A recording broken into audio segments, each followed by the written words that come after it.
Hey guys, welcome back to another episode of Touchscreen Podcast, and we're at a full house tonight, all four of us. And as normal, we've got Mitch is joining us, but we're also with Kim and Matt, and these guys are two New South Wales graded referees, also level sixes, which is after grading. It's like an extra thing. So thanks for joining us, guys. And do you want to just take a 30 seconds to introduce yourself better than I just did? Matt, go for it. Pull and rank. That's the referee thing, isn't it? It's the grommet. That's it. Look, I'm from West. I've been around for 20 years refereeing the sport now, so it's been a fair crack. Yeah, just keep coming back. Do you remember your first tournament?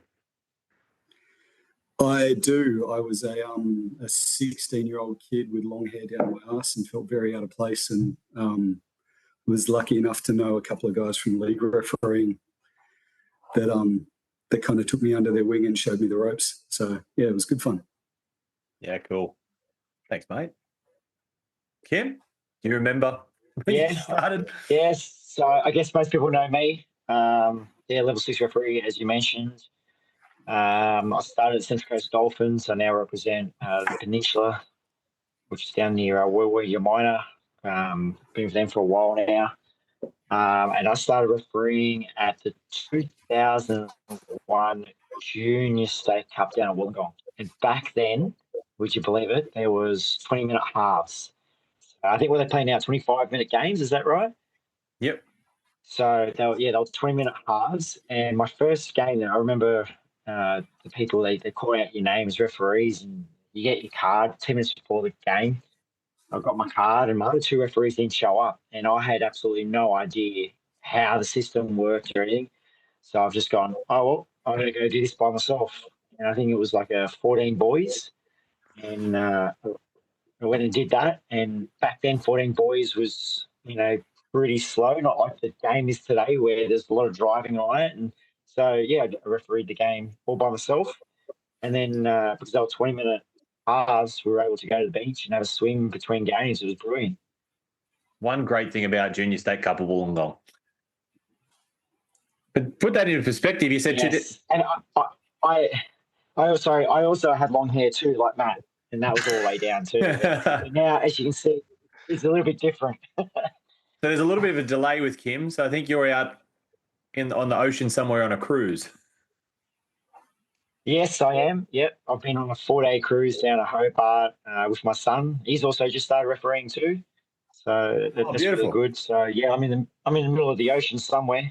I think that you guys just copped some storms, I believe. So I think we're going to cop them in the next couple of hours too. So that should be interesting.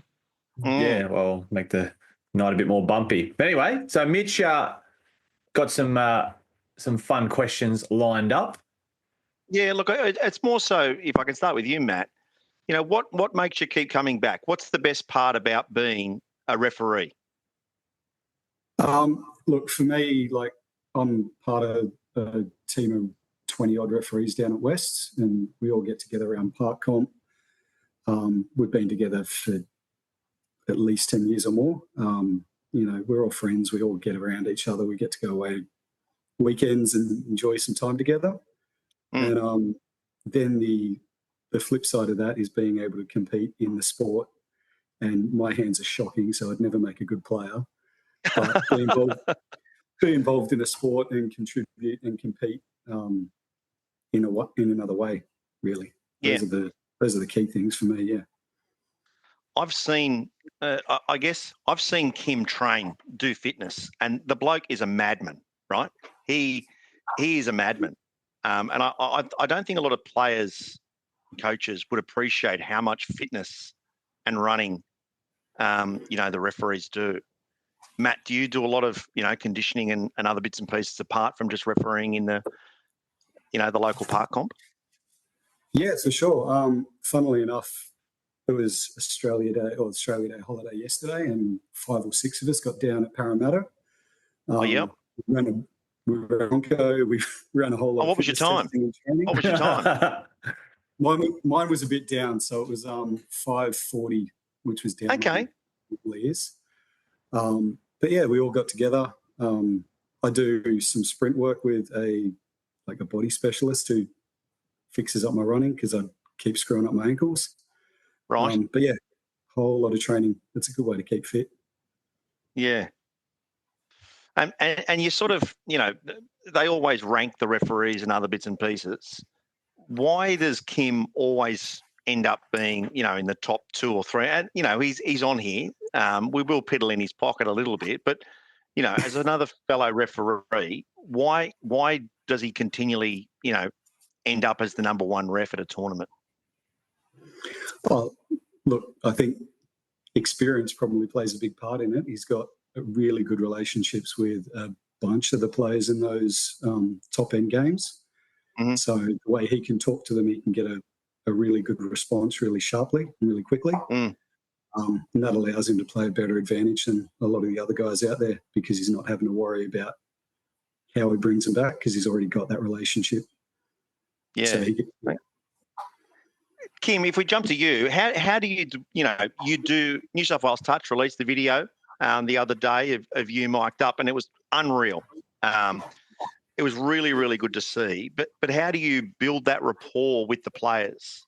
Because not all refs do, right? So, and have you always? It's a 2-part question. Have you always been like that, or have you changed your approach at all with regards to how you, engage and interact with players and potentially coaches? Yeah, no, that's a really good question. I think a good referee, you have to be at the top. You have to have the player rapport. If you don't have player rapport, you have nothing in this game, and that's the same as coaches. The first thing I would say is I'm not always right, and for a referee to say that they're not always right, I think that's a pretty big thing. People take that pretty honest, but I actually stand back and I actually listen to the questions that the players ask and the coaches, because I learn from you guys. I go to the training runs. They ask me to come down and do some training with them, and I sit back and I listen to what they're trying to achieve out of the game. What's their outcome, and I try and give that to them. That's what I think. The thing is you just got to listen to the players because the game's not about me. It's not about the referees. It's about the players, and it's about the product that we deliver. Yeah, sure. And what advice do you give to the younger referees? Because it can, especially if you're younger, if you're a son or you think back, the intimidation, maybe not as confident in, like you guys are now very confident in your own skin, but, what advice do you give to, the younger referees who are sort of starting their referee journey? Yeah, so number one is have fun. We're out there to have fun. Yep. But the number one advice I got given coming through was from a referee from Ross, Tennessee, and he was a level 6 referee. Yeah, Dill's dad. We all got our mentors. Yep. Yeah, it was. Yep, Dill's dad. And so we all got our mentors, and so he was my mentor. And one of the things was to go out and just watch games, watch a referee, and just all they got to be is a black badge. Just go out and watch their style and just pick at their game, whether it's the communication or the way they move. Just watch them and copy it. If you like it, just copy it and bring it into your game. And so my advice I would give to the young ones is just go find a level 6 and just, if you like the way someone talks, the way they move across the field, just go out and replicate that. Yeah, that's great advice. What about you, Matt? Who's your mentor, or did you have a mentor? Well, I think it's funny you mentioned about mentors. I reckon every single referee, like top end, middle end, whatever end you're at, I reckon you always remember who your mentor was and who that first referee that you watched and wanted to sort of mold your game on. I reckon everyone remembers that, to be honest. I hope Matt does, because that'd really suck if he doesn't. 100%. So, like, for me, it's always been Vic Baptista. He, when I first started, he was one of those guys that really took me under the wing. He's the referees director at West now, and the way he the way he carries himself and goes around the tent and makes people feel a part of things, but also the way he would engage with players. And, it's always been something that really has stuck with me. Yeah, sure. As far as advice for young folks, I suppose it's kind of similar to Kim, with a little bit of difference. Mine's like be a sponge. You can learn something from anyone. One thing I take away, that the guy I've seen play the best advantage has been unable to get a level 4 for years. He's a level 3. He's been kicking around tournaments for years, and he plays the best advantage I see. Okay. So, be a sponge, pick up from anyone, and don't think that you're too big to take some advice from someone who's willing to offer it. Yeah, that's good. What's the worst part about being a referee? What do you hate dealing with? Or I can go there. I can tell when I did referee. You know what? You know what I always thought was a bit of a hard slog. I don't know if it's the same, but you'd go to a tournament and referee, and you'd see a player and be like, "How many games you got today?" They'd say 3, and you'd have 6. And I could never understand why on Friday, Saturday of a 3-day tournament, you just absolutely got slogged with games. And referees, they don't answer that straight away. It's Tom, you're a coach. You want the best referee in your game, correct? Yes. Of course he does. Providing the referee is happy to be on the game. Yeah. No, we're not always happy to be on the game. I can tell you now. Because I've always been saying I would much rather a 15th ranked referee that's really happy to be there than because we've had at NTLs, I've had it in the past where like a normal men's open. It's not you, Kim, you haven't reffed this yet, but a normal women's open ref would come down to the 20s division, and you could tell they didn't want to be there. And I didn't like that. Even though they were a top-ranked referee, one of them did a men's open, a grand final one year, and they just didn't want to be there, and it was just, So, but normally, yes. Shout out to Dave Baggio. Only joking.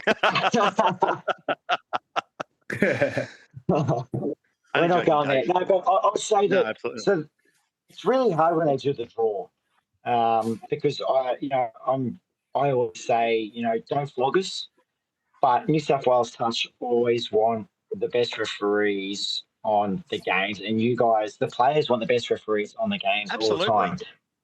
So there are many times there, it might be a stake up, and a level 2 referee might be done by 11, 12 o'clock during the day. And I can tell you now, we all get there at 7 o'clock in the morning for an 8 o'clock time slot. And like the last day cup, Friday night, I was still there at 8 o'clock at night. So it's tough being a referee, especially at the top end, so and then you got to back it up. So this that must be why I got all those games. Yeah. So this year I was literally last time slot Friday night, so 8 o'clock, finish into 8 a.m. first time slot the next day on the Saturday.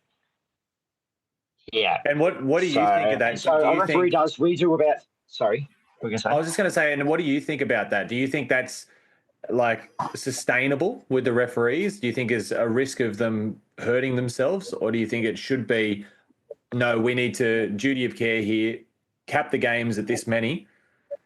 We have to bite the bullet as players and coaches that you may have in a sort of higher end division game. You may have a level 2 along with a 5 and a 4. That's just got to be the way it is. Do you think that we should be adapting to that just to help?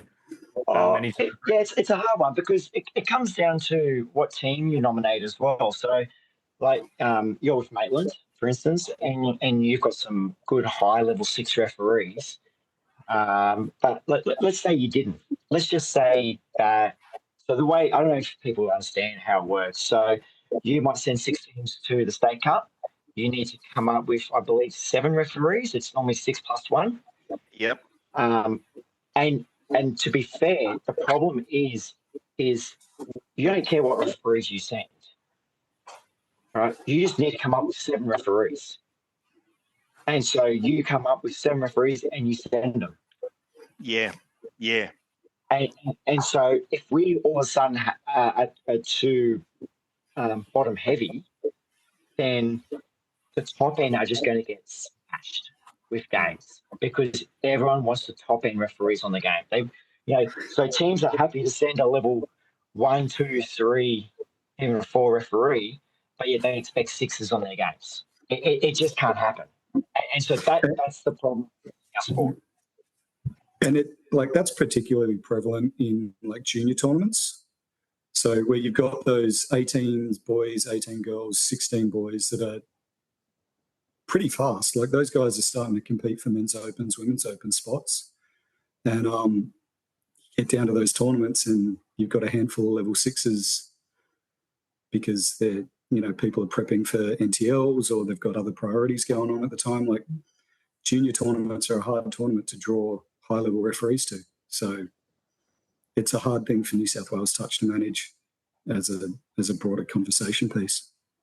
And would you say that like in state tournaments, NTL is very different. You've got to sort of be endorsed. It's an invitation there. But would you say, let's say senior state cup or a junior state cup, and you break the referees into brackets of 1, 2, 3, 4, and 5, 6. Would you say that the 5, 6 bracket is the bracket with the least amount of referees in it still?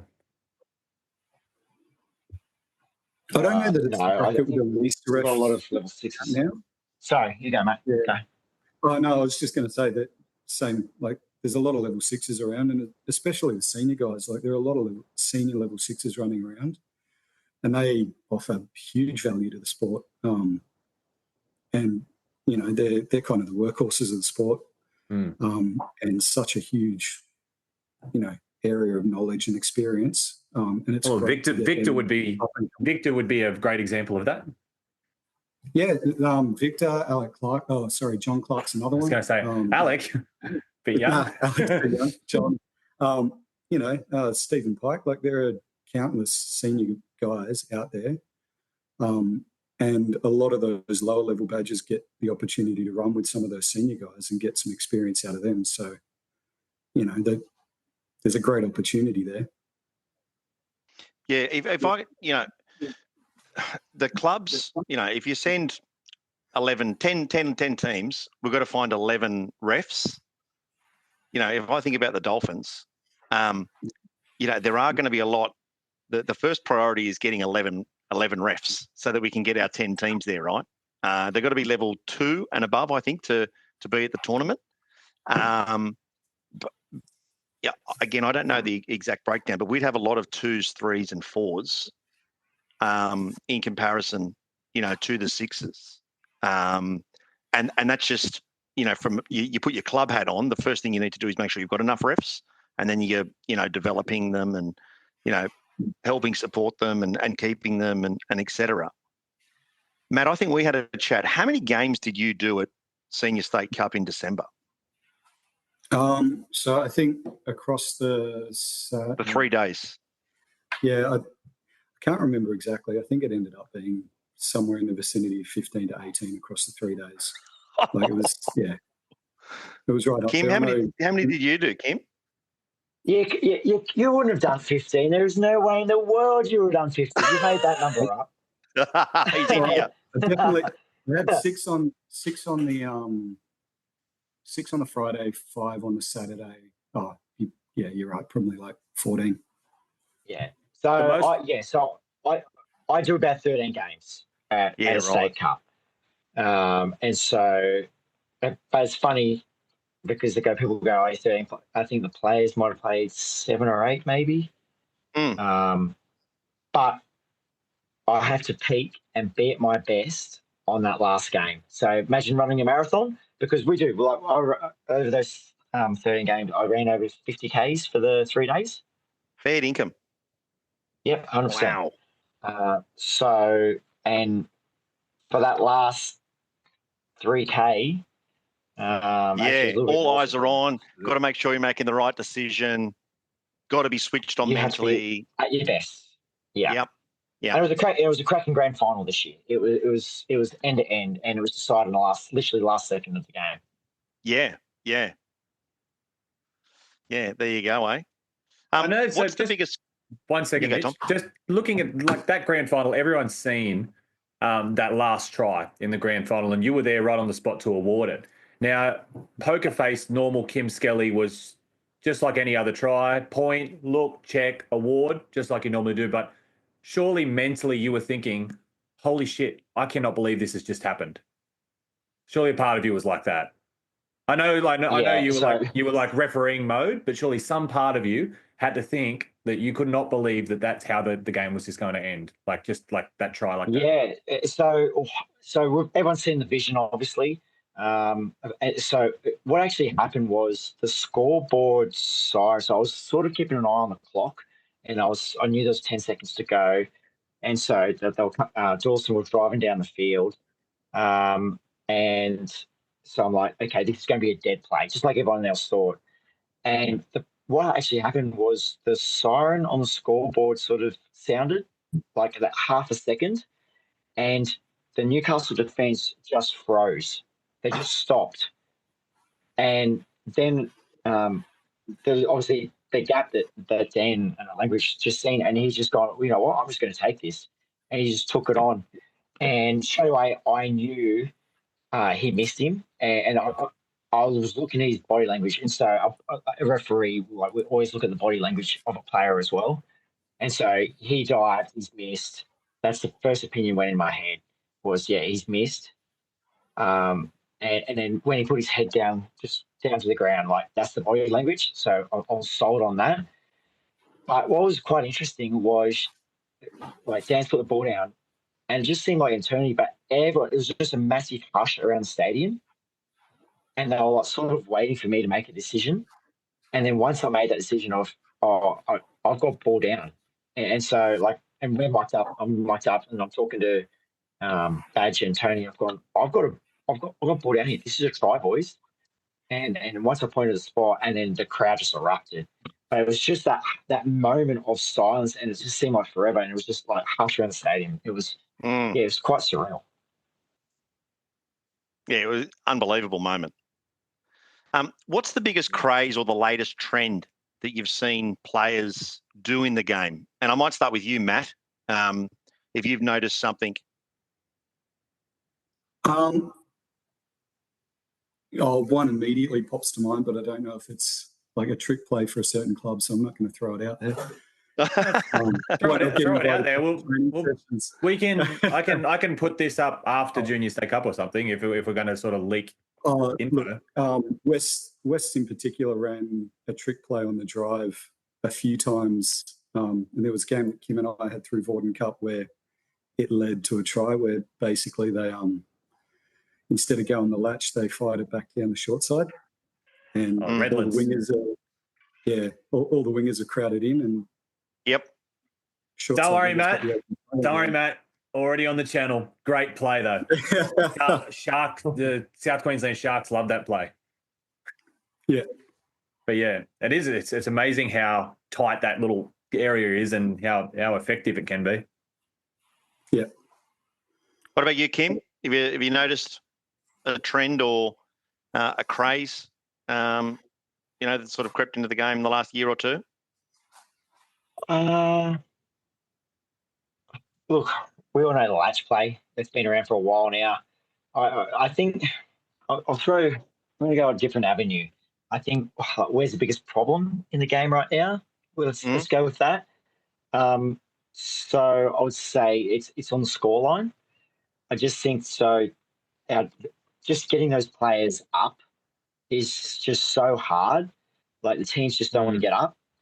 And we'll, as referees, we're working on that. So you could say, like, what are the trends?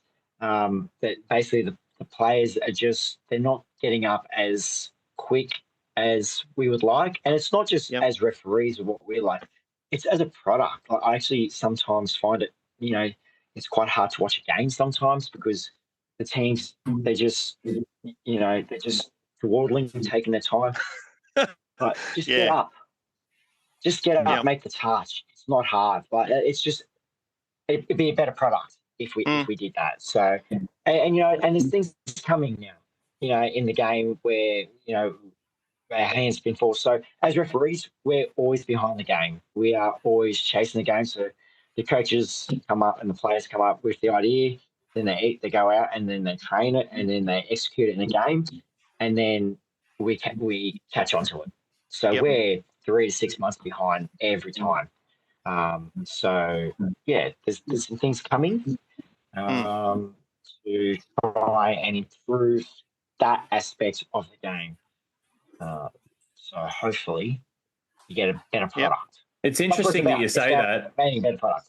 It's interesting that you say that, Kim, about how you're 3 to 6 months behind the game, referees. And to be honest, what I think makes it harder for the referees is interpretations that you get given. And we looked at the last big, massive rule change with the 8th edition. That was done based off what the coaches and the players wanted to see, like what they wanted from the game. It wasn't to align with what the referees needed. So the rule and the game is being sort of molded into what coaches and players are wanting, and to some point spectators are wanting, rather than what is actually easy or manageable to referee. So a lot of things, when they changed the rules, I thought that's going to make it a lot more difficult to referee, especially with the 7 meters. It's got to be. It has to be black and white now. This 7 meters. That just makes it difficult. And that's probably the biggest thing and that's where we're getting it wrong. But it's not so much at the top level.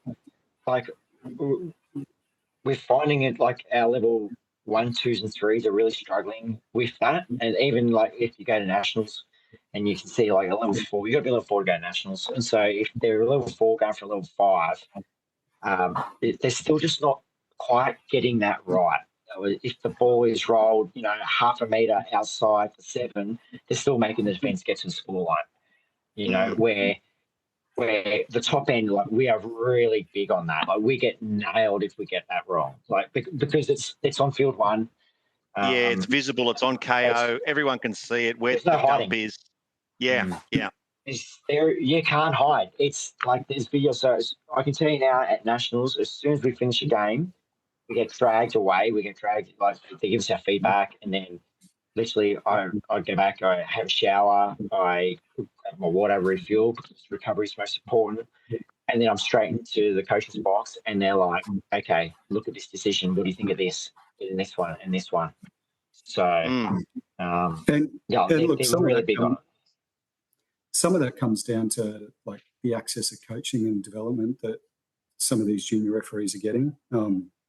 We've got a lot of country referees and that don't necessarily have access to high-level badges or high-level coaching. So trying to build that development and give guys exposure at the lower end of things, so that they know what they're looking for.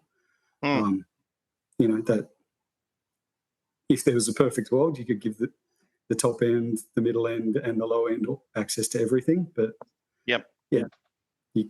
people only go so far. There's only so many resources and so many hours in a day. Yeah, no, that's right. If you could change one rule, you can change any rule. What would it be, lads? Oh, I got one. I got about 6. I got a few. Oh yeah, I've got a good one too. So what you got, Matt? You got one, Matt? I think the biggest issue, the biggest kind of grey area for me is the moving forward in the 7. There seems to be a lot of confusion about when you've got to move forward and when you don't. I mean, to me, it seems pretty black and white, but there seems to be a fair bit of confusion about when a defence needs to move forward and when they don't. So that'd be the one I'd bring more clarity around. Okay. Kim? Yeah, so my one's so just going back to Matt's one. So like what we're going to now do is we're actually going to, so that moving forward, if we deem, especially so in the last minute or two now. So that always happens. Teams, there's a minute to go. You're up by 1. This is everyone's happy. As a coach, I've got a call. We call and we're happy to give away 2 penalties. And the thing that I always say is give the penalty and get back on side so you don't get burned by the quick touch. But coaches, all coaches are the same. We're happy. Stay on your line. do not move forward. There's a minute to go. Do not move forward and make the touch. That makes sense, right? And that was what my rule change was about to be.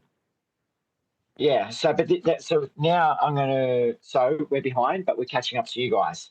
So look, traditionally we go, what we used to get told was, you know what? We know what you want to do. We know you don't want to get forward. So bang 2 in. And because you're happy to burn 2, but you don't want to give a third one away. Yes. Because you know don't want to defend with 5. That's right. Correct. Guess what we're doing now? What are you doing?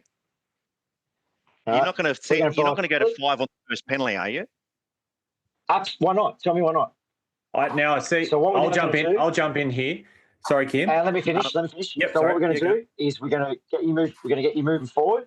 If you don't, we're going to deem that as time wasting, and we're going to force sub you. Wow. It won't be force sub. So then you've got to run to the box. Force sub. Go to the box. So we're not putting you in the bin. Okay. Right?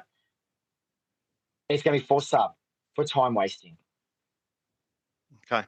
And so there's a video out there that I've just seen, and I knew at Stake Up, I knew that I should have dealt with it, but I didn't, so that was on me.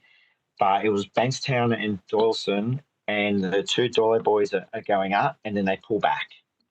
There was like a minute to go. That there is going to be deemed as time wasting. But my problem is okay, say there's 10 seconds to go, and they do that. I blow a penalty. I'm now taking 5 seconds to go, hey, this is Here's your mark. Yeah. That's time wasting. You're gone. Time wasting. I've now taken potentially 2 or 3 touches away from the attack. So what's the bigger advantage? What would you rather do? Would you rather attack with 5 or have 3 goes at them on the line with 6 as a coach? So if there's a minute to go, teams know the rule and they won't, and they'll do that. They'll go forward and then they'll roll back. Penalty. Yeah. Where's the mark? Here's the mark. Got to move forward, guys. Move forward, roll back. Listen, next one, it's someone sitting off and you're defending with 5. I don't know. The hard thing that you're going to do is consistency for everyone else. So yeah, you don't want to be, you're the team that's, winning, and we employ these tactics and it NTLs in 5 weeks or whatever it is, and all of a sudden it's like, right, force sub. What? You're going to see it. What? This relates to, so I referee quite like a semi-professional level in rugby league, and we've actually been, you've probably noticed even in the NRL that there's sin bins now without any warning. Normally you have to do the whole process of warning captains and things like that before that you actually came to a sin bin. And what players were doing is they were giving away penalties and they would gain the advantage out of it. They would be stripped for numbers on one side, and you see it in touch, strip for numbers on one side, give away a penalty, set yourselves. It's a penalty. Who cares? And I'm okay with, if you can see as a ref that one team is gaining an advantage by giving away a penalty, get rid of someone. I'm totally fine with that. The other alternative is you change the rule where after the hooter, you're allowed 1 phase of play, which means you can have 1 dump and 1 full 2 touches of attacking the line, which might stop those people just from backing off because they know that they've got to make a touch and defend properly at least once. But I'm totally fine. Immediate that. I would have even been with you if you were going to say that straight away. If you cut it out. Well, I think that's what will happen. They'll cut it out. I think that happened in like Metro League in the grand final last year. So the Queensland Cup. Oh, yeah, Matt Lavery. Yeah. Well, Kim, you gave Jack Edwards time at Country Champs. Like that was the first penalty. I know it's a professional foul, but there was probably I did too. Once upon a time there was a process that probably didn't that was never an immediate time, but now all of a sudden it is. I know, yes, and there's a process around the period of time now as well. So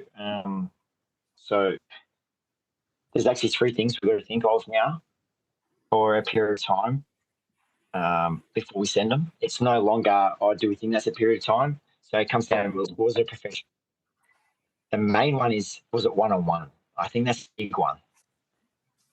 So if it's not 1-on-1, they're no longer going to be stand for a period of time. But I'm talking. This is TV games.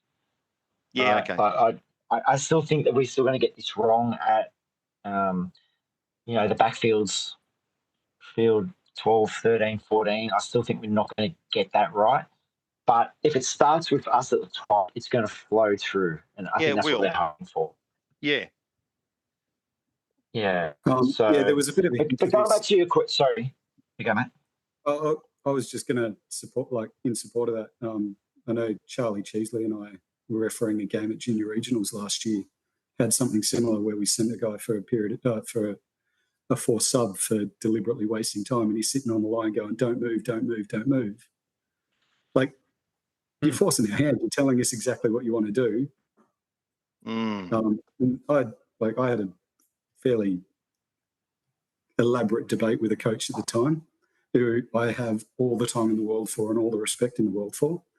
But he and I strongly disagreed on, if a player's telling us he's not going to listen to us, then it's a bad faith penalty. He can sit off for a minute. All right, before we go on to the next one, I don't have a paid Zoom account. We just have to jump off and jump straight back on. But I'll try and let you in. Kim first, then Matt, then Mitch. So we're not. Otherwise, it's just going to look weird in the video. But yeah, just jump out and jump back in again. And we're in the same spots. Excellent. Good. Mitch, can do you I, want to go next? Can I just... sorry, can I just finish the question? Sorry. Yeah, sure. So the question was, what rule would I change? So the one rule I would change is the drop-off rule. Okay. All right, so... Yes. The problem at the moment is it only goes for 2 minutes. Mm-hmm. So really, like, the teams are that good they can score. And so the problem is one team scores, then the other team scores, and then the other team scores, and the game's up. I think that they should have a right of reply. Yeah. Right of reply will go 3 minutes, because at the moment, 2 minutes is... Yep, because at the moment, 2 minutes is only 3 of 6. You can only get that in. And I see it's absolutely devastating for the team to lose. They lost at the toss of the coin. That's what it is. They lose rocks as paper and they're out. the way the modern game is now, you can't 3-on-3 unless the attack 3-on-3 is impossible. Make a silly error, like you can't defend it. It's too hard. So 3 minutes, that would you'd be surprised actually how much that would fix. Yeah, I agree. I think 3 minutes is make number, because that just gives teams a chance to defend and have a go. So, do you have a favourite tournament that you're refereeing, Kim? I love State Cup. Matt? State Cup is that's a holy grail. Oh yeah, I'm the same. Like NTLs is a great tournament, and it's a great opportunity to run with a whole lot of people you don't get to run with a whole lot. Mm-hmm. But State Cup's the best. Yep. Is there a favourite or a most memorable game that you've refereed?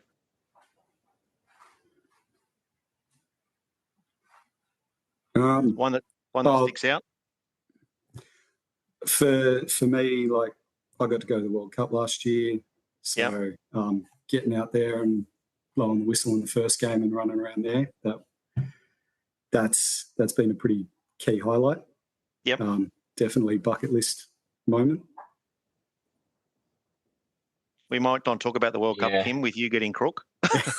World Cup for me. Jeez, that was a highlight, wasn't it? World Cup for me, one game. Jesus, wow! I felt great too.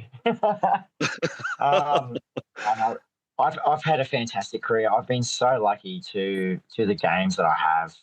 So fortunate, and I just hope that I've been able to pay back to the sport. I hope everyone's been happy with me on those games.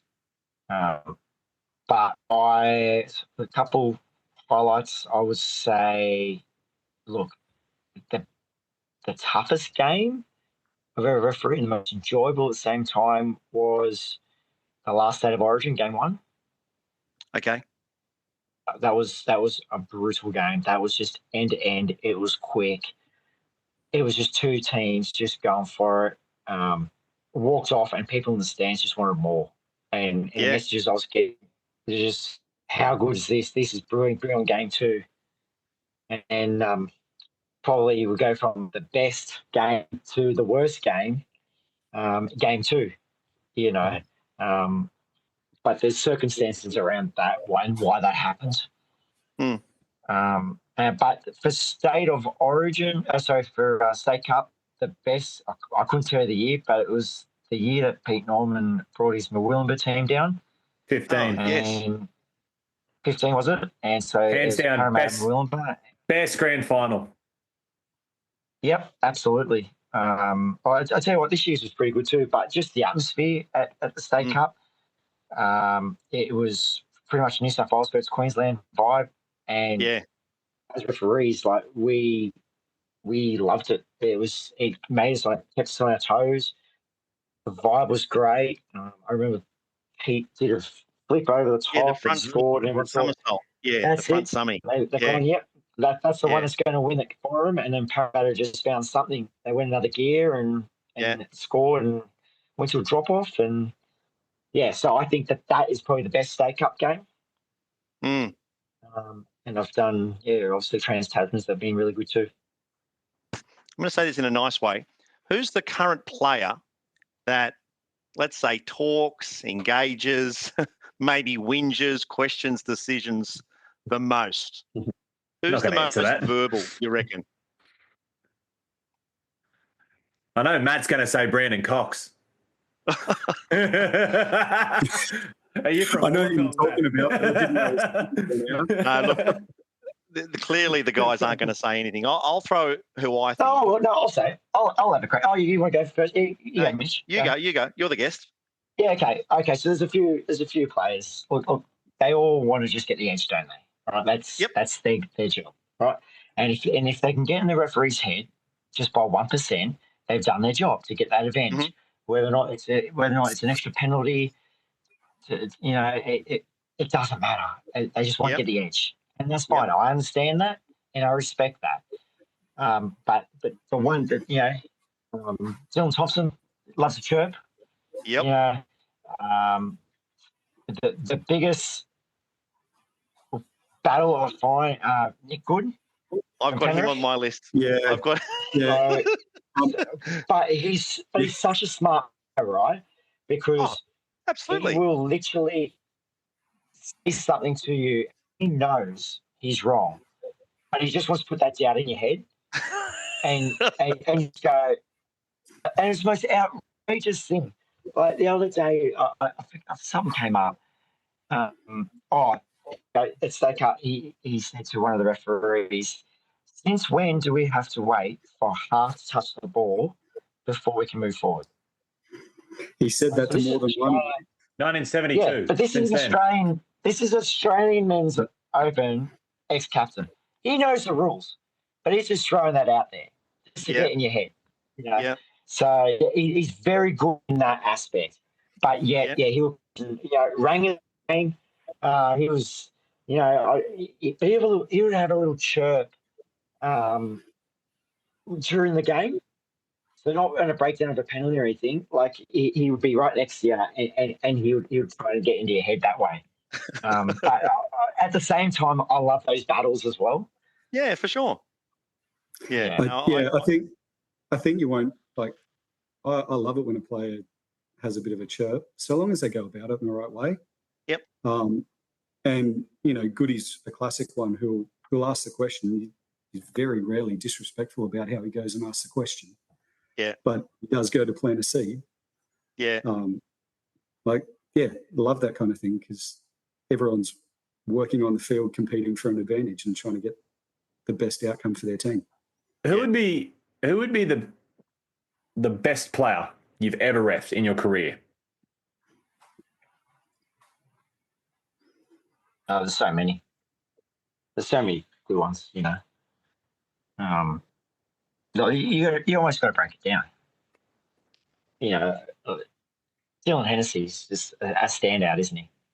Yeah. All those premierships that he won with Hornsby has just been amazing. Have you ever but you know what? I'll rephrase it. Let me rephrase it. Is there a player that you refereed a lot that you thought should get the accolades, and you were like, why aren't they getting talked about? Why does this player never get talked about? They're always very good when I referee them. Is there a player that sticks out to you there? Because yes, when you talk about the best players, Hennessy's normally spoken about straight away. So it's not really anything new.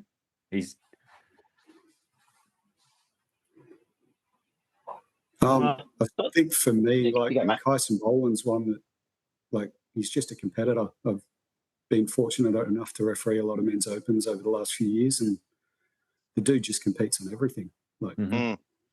Doesn't matter if Parramatta are behind by 3, 4, 5 with a couple of minutes to go. He keeps showing up. Yeah. That's a good pick. I've got nothing. That's all good. No worries.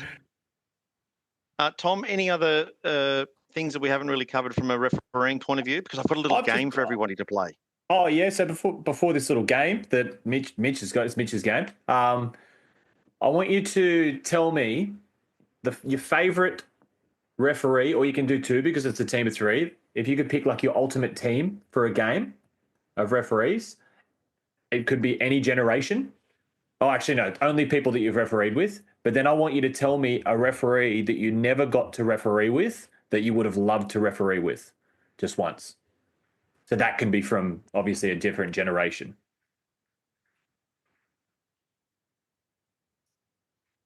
Yeah, okay. So for me, Rick Ball, I refereed with Rick. Everyone says, I did see him run, but clearly number one, everyone he's the top. I've been so fortunate to run with Baggio and Tony as well on the big games. And I'm going to throw Rob Bowen in there. He was a mate of mine too. Done the big games. But you know what? It's funny. Your old man, Tom, John, he's a legend. He's just so fun to run around with. And I've done some games with him at Hornets and all that. I mean, he makes it fun and solid. Like he would be. He just has that comical side of it. So he would blow a penalty, and a player will question it, and he'll just go, "Oh, you're talking to me." But it was just, he's just smart and so sweet. He's the best one. Sorry, I didn't think you talk to me. Yeah, you're offside, mate. The best one I get from him, well, not anymore because he doesn't run anymore. But every time he'd be reffing a game where I was playing in, someone would yell out, "Mark, Mark, Mark," and he kept turning around and saying, "I'm telling you again, my name's John. Stop calling me Mark." All the time. That's the sort of stuff I'm talking about. Yeah, that's just what, and he would start a game and you'll go, so before the first touch. Oh, a million changes? Swap. Yeah. Yeah. And I think I've still got a video. I think I've still got a video of Peter Wilson one time, and there was 4 referees on the game, and all 4 of them swapped before the first touch. Yeah.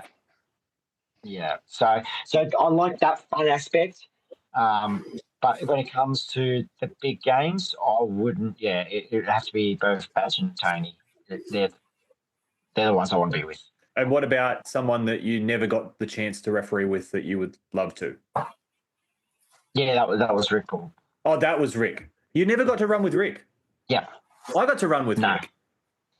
Rick came back and did a junior state cup one year in 2013 just to fill in. He did. And I got a game with Rick, and I freaked him out because he was about to award a try, and I'm there on the sideline going, Rick, wait. And he's like, what happened? And I was like, it's all good, mate. And he's just like, oh, you're an idiot.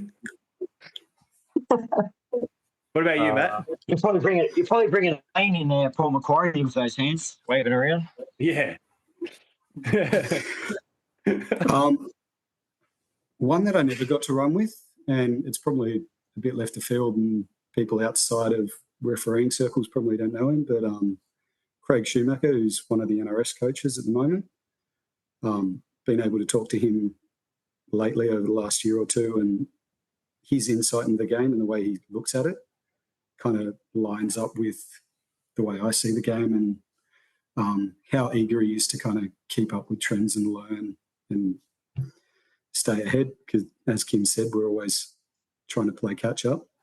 That kind of approach is something I really admire, and I would have loved to have had a run with him when he was running around.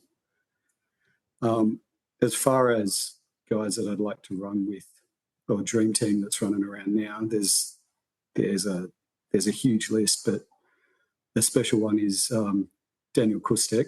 He's coming through at the minute. He's fairly young in the side of things, like he's mid-20s at the moment. But yeah, the way he reads the game and the way he builds up the people around him is pretty special. Yeah, nice. Great. I vaguely know who you're talking about. I know the name. I wouldn't be able to put it to a face, but I've definitely heard those names around. What about you, Mitch? Who would be your dream referee team to ref with? Yeah, I when I was a young kid, there was I don't know his name, Sarge with the flat top. Oh, GT? yeah, Sarge, I remember him. So he was always he always did the men's opens games, always did the big games when 20, 25 years ago. Yeah, I don't know. I think everyone says we couldn't have a game without the refs, and they're so true. I think the level of refereeing has improved. I think all the clubs are putting a huge emphasis in development, and the attitudes that the guys have got, trying to share their experience and learn from trends and listen and make the game better is exactly the attitude. We're all in it together. It's not like it's us versus them, like it potentially sort of used to be, I think. So I don't know. Other than that, Tom, with regards to who my dream team would be. Putting you on the spot there. Yeah. I wish. What about yours, Tom? I wish I got to referee with Christine Sterling.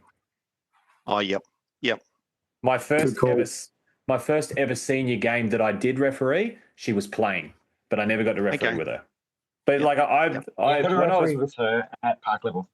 When I started refereeing, because obviously I was John's son, like I get put with all these like different people. It's like, oh, you get to referee with John's son, like stuff like that. So I actually refereed. I got a chance to referee with pretty much everyone, like all the top end. Like there's a lot of top end referees now. It's like I remember when you were a one, because I was refereeing. Like at 13, I did my first. I turned 13 on the Saturday of 2005 State Cup that I refereed, which you're not allowed to do that anymore. And Irene was still coaching back then. She coached me on a men's 20s game, and I was still 12 at the time. There you go. Tom, we're going to finish with a quick game. We're going to finish with a quick game, fellas. Now, it is this a piece of IKEA furniture, or did they participate in the Australian Open? Right. So the first one, and we'll move across the screen. So the first one is Goranson, spelled Goranson. Is it a single bed frame made for a single bed that comes in the colour grey for $79, or a 30-year-old men's doubles player from Sweden? Tom, what do you say? You've told me the answer. Oh, Kim, what do you say? What do I have to go next? I'm going pretty descriptive to IKEA. You've done your homework, but I'm going to say he's a doubles player at the Australian Open. Matt? Yeah, I was going doubles player. Oh, Andre, he lost in round one. Well done, fellas. Green tick. Tick, tick. They knew it too. They'd seen it. They watched him play out on court 3. There you go. I watched him play. It cost me money. The next one is Fresh, spelt Frech. Is it an ocean blue glazed mug that is microwave and dishwasher safe that retails for $4, or a 23-year-old woman singles player from Poland? Tom? Nah, It's the couldn't mug. be. It's the mug. I reckon it's Kim? the mug. Yeah, you haven't told me this one. Yeah, it'll have to be the mug. That doesn't sound like a Polish name to me. Matt? I reckon you weren't specific enough on the price, so I'm going a player. There you go. Well done, Matt. Another tick. Magdalena. True. She's a tennis player. Wow. He didn't say just $4. He didn't say $3.99 like every other retail there shop you does. go. You would have to The next assemble one. that mug yourself as well. And I'm going to have to struggle on the pronunciation here. Helivara, spelt HELIOVARRA. Is it an energy efficient and long-lasting LED light bulb, or a 25-year-old men's doubles player from Finland? Tom? No, the first one. So you're saying the LED light bulb? Yeah. Kim? With a name that long, it would have to be a tennis player. Matt? There is no way that could be the LED light. Oh, I'm going the lamp. Let's see what we go. Well done, Kim. Harry. He's a tennis player from Finland. There's all tennis players. Yeah, there has been a few. All of them. Now you mentioned it. Yeah. Last one is Virtanen, spelt VIRTANEN. Is it a white bookcase, which is 60 by 180 centimetres, easy to assemble, and $69, or a 24-year-old men's singles player from Finland? Tom? Definitely the tennis player. The Finnish Kim? bloke.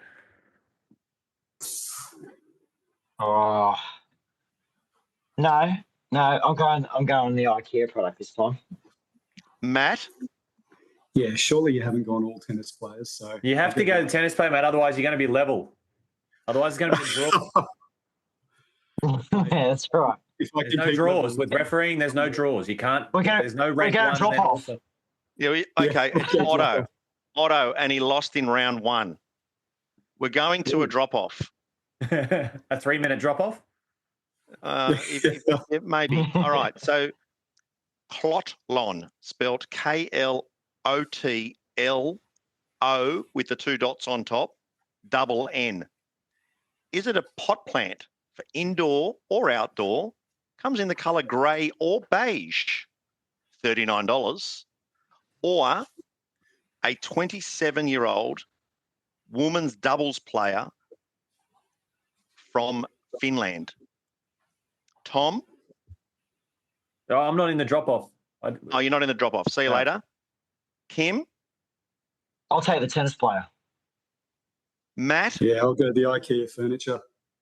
The pot Matt, plant. well done. It is a pot plant.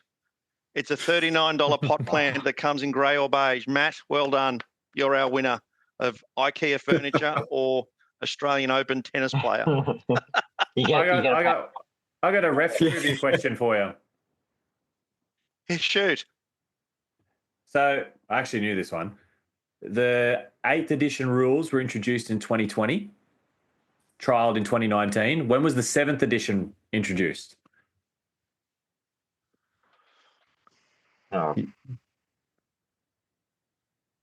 Was it in 2000? It was in 2000s, wasn't it? I'm going to pretend you just broke up for that last bit. And yes, it was in the year 2000. Well done, Kim. Yeah, it was Yes. before I started. But how good is that? You look at NRL and they change rules every year, and we went 20 years without a change to our rules. How good is that? Mm. And they were very minor changes. They were more interpretation changes to just align with what was happening anyway. So, but how good is that? Thanks. I think that's about it. I think we're sort of done. Really good chat. Really good thanks. to have both of you on. It was really good to get the insights, from both of you guys. Really appreciate you coming Thanks on. for the invite. What's the next tournament for you guys? Are you going to junior state at all as a referee or a referee coach, or waiting to NTLs? Yeah, I'm heading down to Junior State South. For me, it's a nice little hit out in the lead up to NTLs. Mm-hmm. And yeah, NTLs is the big one in a month's time. But you, Kim? Yeah, I'll have a real small run at Horns this weekend. I think I need to after this cruise. So I'll have a run or two, and then mainly coaching for me. So I've got a fair bit of coaching here, and then Junior State Cup, and then I think there's a state final as well. Yeah. So more coaching. But coaching's good because it also gets my head into the game as well.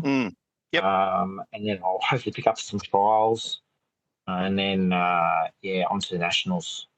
But it's a big year of touch. We've got nationals, then we've got Trans-Tasman and Origin. There's Trans-Tasman, there's Origin, there's also youth, Asia Pacific, State of Origin. Yeah, there's a whole heap of stuff. There's a lot of camps around, so it's a big year of touch. Exciting year of touch. Yep. Well, if you're looking for a hit out, I might message you, because I think we're going to try and have a few runs against some other teams. So we might see what we can do in the lead up to NTLs. Hit me up. Will do. Yeah, hit me up. I'll be on Kim's team. I'll play with Kim. You didn't even mention me that you wanted to referee with me. I did. Did I have it? I didn't actually have a dream team, did I? Well, Kim, I refereed with you in 2000. I refereed with you in my first in 2005 State Cup, and then Junior State Cups as well. I remember when you first got your first number one at Junior State Cup. I have no idea. To be honest, I reckon if I could pick my team, it'd probably be with guys that like I remember running with when we were all like 14. It could be like a Josh Vernon or someone. Billy Greatbatch, Luke Fenton. There's probably a name you haven't heard of in a while. Just those guys that you probably, because I remember running with, I think it was like 2016, I ran with Luke Fenton, and I said I haven't run with him since in 10 years, and it was just so like awesome. So maybe those guys that I haven't run with in 15 years that are sort of my age, started at the same time, if anyone's out there still running, probably guys like that. Well, some of them have started coming back. I think I saw Josh at a tournament or two. Yeah, in the last few months. Yep. I know Billy turned up at State Cup. Like some of those guys have started coming back and having. Well, when in my level 2 course, Rob Bowen was there. Yeah, he had the same gel in his hair. That's your next segment you could do, Tom. Where are they now? It could be. But where are they now? It's not a bad one, actually. It could be not just referees, but players, everyone in the sort of the touch football community. Absolutely. Yeah. Yeah. All right, guys. Well, that might wrap us up for tonight. So I'm going to go to bed. Cheers.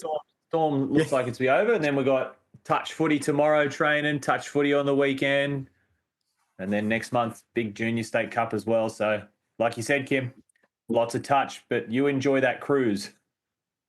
Yeah, I think I've got a cycling class I've got to go to in about 5 minutes. So you look like are you intentionally trying to dress up like your cabin? I'm a sailor. I'm on a cruise. You stand up against the wall, no one will see you. You're lucky I've been drinking water. I've been trying to be good. Me and you both look like our background. Hang on, Matt, is that a... Oh, it's West. I saw purple and I was like, I thought it was Melbourne. No, we get some like ref kit. So actually, design. Before we go, this is something that I found out it might have been last Junior State Cup or Sport. What do you think about, this might not even be a thing, but I was told that referees are no longer, when not officiating, they're not allowed to wear the affiliate uniform that they are representing for. So you can't wear a West shirt around the referee tent, even when you're not even when it's your break or anything like that. You could be eating lunch and they don't want you wearing affiliate gear. Is that a thing? Is that right now? It is a thing. I think there's a little bit of a middle ground going on at the moment. it's heavily enforced, especially if you're, running water and stuff on TV games and running water. Because to me, that's still participating in the game. I can understand that. But if you're just hanging around the tent, just doing your own thing, enjoying your break, I think you should be encouraged to wear you are a representative of that club. You should be encouraged to wear their colours. I don't think anyone's going to see you in a West shirt and be like, oh, he's going to give West all the calls. I think we're a bit above that. Oh, there might be we're trying to be a team, Tom. So we're trying to. So you see, for instance, Maitland, they're all in your team colours. We go away as representatives of, say, Maitland. You're right, but as soon as we enter the tournament, we're no longer a Maitland referee or a West referee or New South Wales referee. We are a New South Wales referee. It's like you go and referee rugby league. You don't roll in your local club's shirt or whatever. You roll in CRL gear or New South Wales rugby league. New South Wales, yeah. So it's about removing the club. Yep, you're there representing the club, but you're there as part of New South Wales. And that's what it's about. And I thought it looked absolutely fantastic that all this in the rest team looked the one colour. You know what? It's about presentation. So yeah, it is about the optics. I think it does look better that everyone's one team ref, as opposed to different affiliates. Yep. Correct, and that's what it's about. Yep, fair enough. Makes sense. Fair enough. I didn't actually go past the tent at all. I think we had one game on the stadium, but very busy. Never got to see any of the refs. So, but I'll look out for it. It's a culture change. Yeah, I'll make sure to keep an eye out for it, and I'll see how it looks. And but I imagine it's one of those things, right? So like I mentioned before, Wests have quite a big contingent. So whenever we go away as a team, when we're all wearing the West kit, like no one feels left out. But as we touched on before, like there are country affiliates that might only be sending one or two teams, and if there's one or two people turning up in a shirt and not feeling part of things and being left off to the side, makes sense. You don't want to you don't want to be ostracizing people at the same Absolutely time. not. Yep, makes a lot of sense. Good points. Yeah. Excellent points. But on that, we're about to get kicked off the Zoom chat again, so we might end it there. All good. But thanks for joining us, guys, and we'll see you at Touch. Thanks, guys.